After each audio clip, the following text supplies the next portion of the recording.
Welcome back to the VBAC podcast. This is your host, Jamie, and this week we are going to talk about failure to progress. Now, if you listened to the podcast a couple weeks ago when we talked about different reasons for C-sections, we mentioned failure to progress. And if you've been hanging around for a minute, you know I don't really like that term, but that's what some providers call it. And some moms tell me that that was the reason for their C-section. And I've been getting this question a lot lately as I've been talking to moms about their births who are hoping for a VBAC, and they're like, well, can I even have a VBAC because I don't dilate? I had failure to progress, and I don't think that means I'm a good candidate for a VBAC. So today we're going to kind of talk about whether or not you can have a VBAC if your C-section was for failure to progress. Stay tuned. Hey Mama Bear, was your last birth a C-section and you have been dreaming of a vaginal birth ever since? Maybe you are newly pregnant and planning a VBAC, but struggling to get straight answers and support. If you're dreaming of a healing, positive, and peaceful vaginal birth after cesarean, you're in the right place. Welcome to the VBAC podcast. I'm your host, Jamie Zaki, and I am a licensed practical nurse, international board, certified lactation consultant, and birth doula. I'm also a mama to 4 little bears and a 3-time VBAC mama. My mission is to help you cultivate confidence for a positive and peaceful VBAC. This is a disclaimer that any of the information, experiences, opinions, and stories told on this podcast are with the intention of inspiring, educating, and informing parents. This information is not intended to treat or diagnose any medical conditions. If you have questions, you must consult your provider. Jamie Zaki does not accept liability for any decisions that you make after listening to this podcast.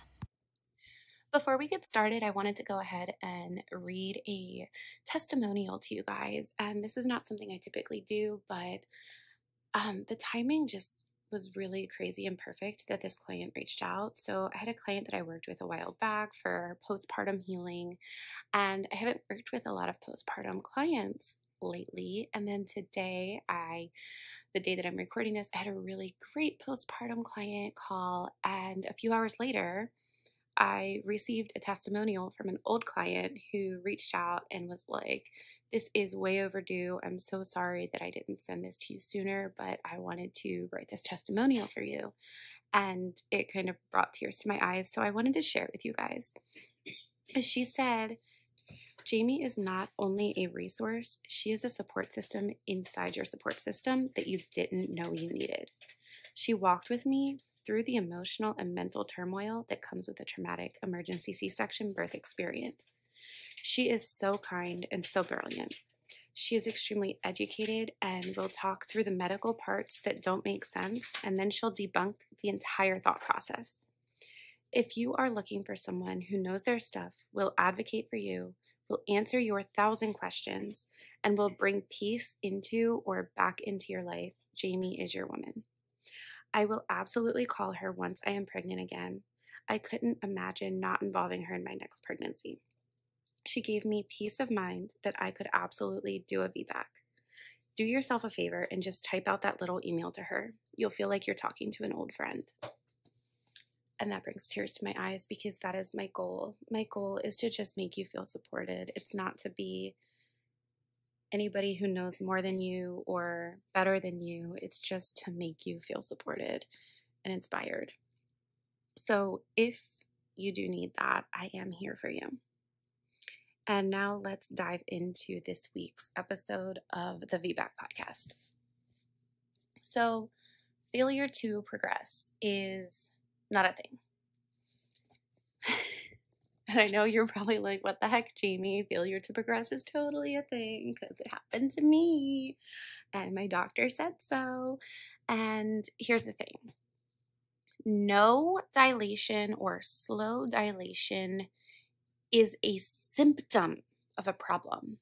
There's not a condition out there that I have ever heard of or am aware of that is a condition that is this woman's body does not dilate. That's what people try and say failure to progress is.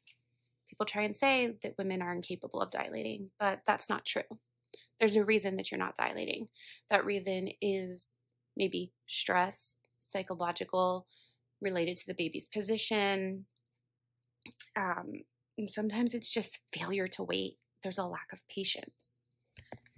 Typically, failure to progress happens in situations where I see a mom goes to the hospital before she's really in established labor and she's sent home, and then she gets inside her head. She gets very upset, and it's subconscious a lot of times. So she thinks she's okay, but it's a very subconscious physiological reaction that she ends up not dilating. And then contractions will intensify while she's home, and she will go back to the hospital, and she will end up in the same situation where, because she changed environments, her contractions slow down, her dilation, sometimes your dilation can regress. That has been talked about by midwives, that your body can shut down and actually regress dilate. Or she just shuts down and can't get comfortable and feel safe in the hospital, so she stops dilating, and doctors say that it's because she can't dilate, and they call it failure to progress. Or sometimes the baby is just in a really crummy position, not applying pressure to the cervix well and making it harder to dilate. That happens too. And most of the time what we see is a failure to wait. It is this expectation that you need to be dilated a certain amount by a certain time, and if you aren't, you are somehow failing. And again, that comes back to the psychological game. Now, if you have taken the free Combating Fear During VBAC class that I offer, you've learned a little bit about that safety cycle and fear cycle and how that can affect labor.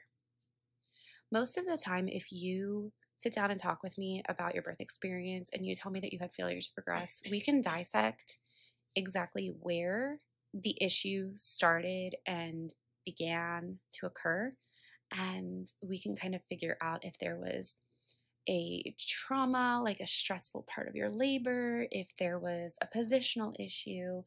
And a lot of times we can kind of figure that out. Now, that's not always a fun process because you have to, we have to go really deep talking about a lot of stuff that you might not even thought was going to be a trigger or a painful, but there was something there that caused you to stop dilating. Your body is designed to dilate. It is. It's just what it does. It's the same way it pumps blood and breathes. Your body will dilate. Your body can dilate. If it doesn't, there's a reason.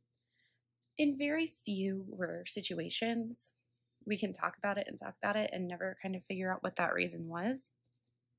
But I hear a lot of people say like, oh, well, I didn't dilate the first time and I tried for a VBAC and I didn't dilate the second time either. So it's proof that I don't dilate. And that's not true, because you probably spent your entire labor once your contractions started worrying that you're not going to dilate further than you did last time, therefore causing yourself to not dilate further than you did last time, if that makes sense. So that is kind of my spiel on failure to progress. It's a quick episode, but if failure to progress was the reason for your cesarean or part of the reason for your cesarean, then I would need you to do a couple things. First, I need you to get rid of that failure to progress. You didn't fail at anything, first of all. Second of all, odds are you did dilate some, which is good news. Your body can dilate. It did. It just didn't have enough time to dilate all the way.